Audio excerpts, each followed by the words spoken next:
Welcome to your 2024 F1 testing debrief show here on the BMF1 Show channel. My name is Chris Cato. Thank you very much for joining me today, and we're going to be recapping all the action that happened on day one of preseason testing in Bahrain. We have 8 hours of action to get through, so let's not waste any more time and start to go through all of the events that happened today. A very busy day in the world of Formula One. You can see the leaderboard there on the right-hand side of your screen of all of the time set, and to no surprise, Max Verstappen in the Red Bull finishing top of the timesheets today with a lap time of 1:31.3, already faster than the lap time that he set on day one in 2023 preseason testing. Lando Norris in the McLaren 1.1 seconds behind there in P2. And just to go back there quickly on Verstappen, that time was set on the C3 tire. Carlos Sainz in P3, 1.2 seconds off the pace. Daniel Ricciardo had a very good day in the Visa Cash App RB. He's in P4. Pierre Gasly for the Alpine in P5. Lance Stroll in the Aston Martin in 6th. Charles Leclerc in the Ferrari he was driving in the morning. He finished 7th on the day. Also Fernando Alonso only driving in the morning. He managed to still finish in P8. And then rounding out the top 10, we have Oscar Piastri in the McLaren in 9th and Zhou Guanyu for Sauber in 10th. So that's your top 10 there. We're going to talk about the other drivers a little bit later. But let's now look at the teams and how many laps they completed on the day. Of course, we're not going to read too much into times on day one and just in testing in general, but what's more important is how many laps these teams were able to complete on the board, and is a good showing of how they're going to get their season started.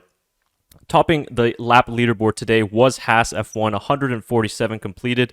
Red Bull managed to do 142 laps solely by Max Verstappen. He was the only Red Bull driver in the car today. Ferrari with 133, Aston Martin with 130, Sauber managed another 130 as well, McLaren 129, Mercedes did 121 laps, also solely done by George Russell, Alpine with 120, V-Carb did 115, and Williams unfortunately didn't even get to 100 laps. They only managed 61. We're going to get to the reason why in just a few minutes. Well, finally got to see all of the cars on track today after a very secretive launch season, and a lot of the talk in the paddock and in the pit lane was of course going to be on the RB20, also the McLaren as well. These are some of the teams that really hid their new innovations during the launch season, but altogether, to summarize day one of testing, very smooth for these 10 teams. We had 18 drivers participating today. Only Lewis Hamilton and Sergio Perez were not driving today, but they will be in the car tomorrow. And for the most part, it was a pretty good run with not many issues happening on track. So let's get right into the big talking point today, which was the RB20. And this really turned heads, not just in the paddock and in the pit lane, also social media as well. Everybody very curious to see this new RB20. And really, it is more of a mini revolution than it is a evolution. They have almost a completely new car, which surprised many and also confirmed a lot of the suspicions during the launch as to whether these changes were real or not. And you can see very dramatic bodywork on the side pods. Also at the engine cover as well, similar to the Mercedes W14 of last season.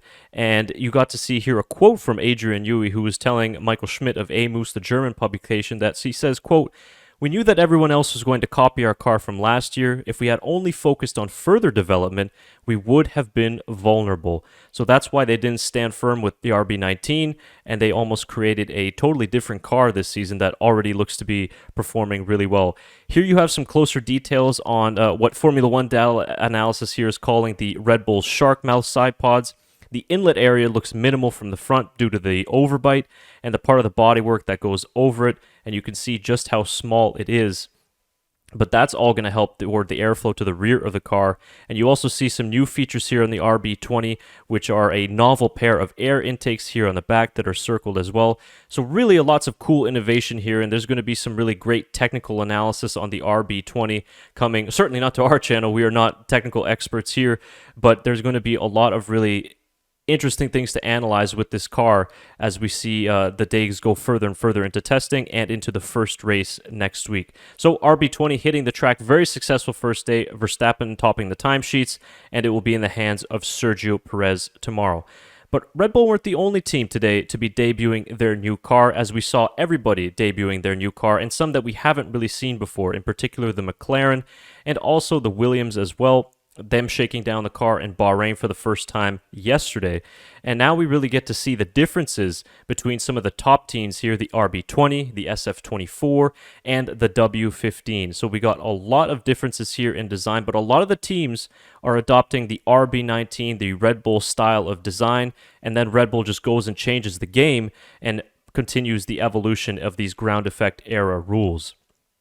Moving on to Mercedes quickly here, we see the details of the Mercedes front wing that kind of turned heads when they launched their car a short week ago. So you see some of the detail here, and very interesting. A lot of teams and a lot of F1 experts kind of asking about the legality of the front wing, which it is legal, but some believe that it is not within the spirit of the regulation. So we don't think we'll be hearing the end of this saga here with the Mercedes front wing. And you could see here the Mercedes W15 out on the track with some aero rakes. They were doing a lot of testing earlier on today. And let's now move on to McLaren, the MCL38, probably one of the most secretive cars of the 2024 launch season. And we finally got to see it all in its glory here. And they've got some really interesting details. The wing on the side pod here that we kind of saw in the pre-renders during the preseason, and we get to see more pictures here, the comparison between last year's car, the 2023 McLaren, and the 2024 McLaren here. So definitely some evolution here, and McLaren having a pretty solid first day of preseason testing. And it was a solid day for most teams. In the AM session, we didn't have too much happening on. We had Aston Martin, Fernando Alonso doing a lot of really solid running.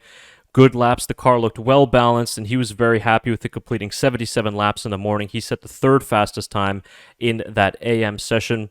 Mercedes had spent more time in the garage at the later end of the session doing some work on the setup. They had the black screens in front of the garage, meaning they had most likely taken the floor off and were doing some major changes to the car. It limited their running, but it wasn't any problem in particular, just setup changes during a testing session.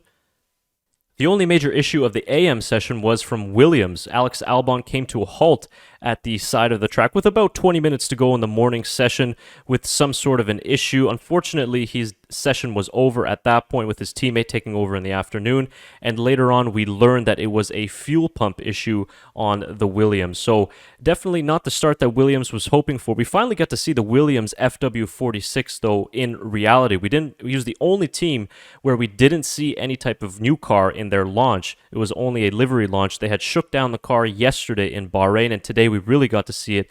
And interesting that Williams kept the pull rod rear suspension that they had on the car from last season. But this is interesting because Mercedes have moved to a push rod rear suspension as well as their customer Aston Martin, and Williams are using the 2023 Mercedes gearbox here, and so they've maintained that pull rod rear suspension. So very interesting that they've gone with this kind of a setup here.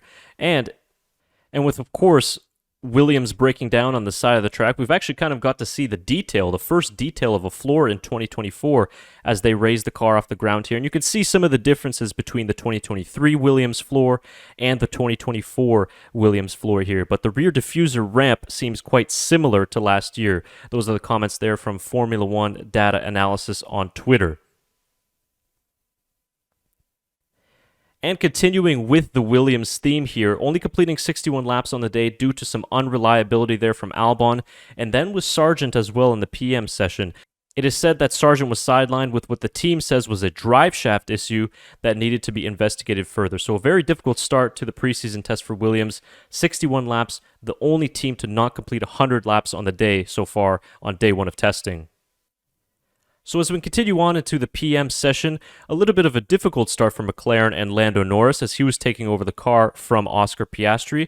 They had to complete some work on it and take the floor off. Luckily for him and McLaren fans, he was able to get out on track afterwards and of course put in the second fastest time of the day. So it was all in all a decent day for McLaren other than that little bit of a hiccup there. Williams, the only other most dramatic moment that we had onto this day was kind of as the session was going into the night, and it was Logan Sargent who had a bit of a moment in turn 9, which is the downhill left-hander, and he did a spin, luckily was able to keep it out of the barriers and managed to continue on, but then unfortunately shortly after that had the drive shaft issue, which put him out for the rest of the session. And then finally, in the final 15 minutes or so of the day one of F1 testing, Lance Stroll's left wing mirror actually went flying off of his Aston Martin. They had plenty of Flovis paint on the car as well, getting all the data as they could, and his mirror just went flying. So a little bit of an issue there for Aston Martin. Not great, but overall, it wasn't any major technical problems for the team on day one of testing. So that about does it for all the happenings of day one of preseason testing in Bahrain. As I said before, wasn't too much action happening on the track, everybody running fairly smoothly, only a couple of spills and spins here and there, but overall it was a solid day of running with most teams getting in plenty of laps. I think the winners of day one of testing definitely have to be the teams like Red Bull, who showed that they are going to be strong once again with this new RB20.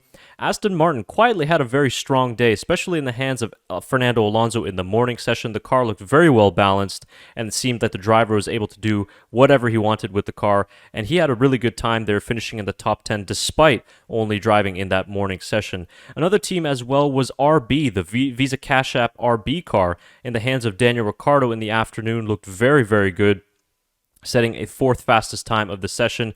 But just when you watch the onboard of the VCarb 01, the car looks really well settled, and it seems that he's able to do whatever he wants with the car, no understeer through the corners, and the car looks really, really solid. That is almost the closest resemblance to the RB19, as Visa Cash App RB are taking many more parts from Red Bull this season. Overall, the losers from day one of testing certainly has to go to Williams. Only 61 laps completed, and they weren't really able to get any meaningful data with Logan Sargent in the afternoon. They were able to get some decent laps done with Alex Albon, but certainly not where they want to be, especially considering the fact that they were a little bit late with the new FW46. So that wraps up day one of action at F1 preseason testing in Bahrain, and we're at the end of the debrief show here. Now I'm really curious to know what you guys have to think. Jump down in the comments below and let me know what caught your eye on the first day of preseason testing. Who are your winners and who are your losers after 8 hours of running today? Make sure to join me tomorrow, Thursday, February 22nd, at roughly around the same time for our Day 2 debrief show. We're going to be doing the similar format here, and also throughout the day, check out our YouTube Shorts page here on the BMF1 show, as I'll be providing a mid-session update with lap times and lap counts. I've been your host, Chris Cato, for this debrief show. Thank you very much for watching. We appreciate the support, and make sure to subscribe to our channel so you don't miss the latest from F1 testing. It's bye for now. I'll see you guys tomorrow.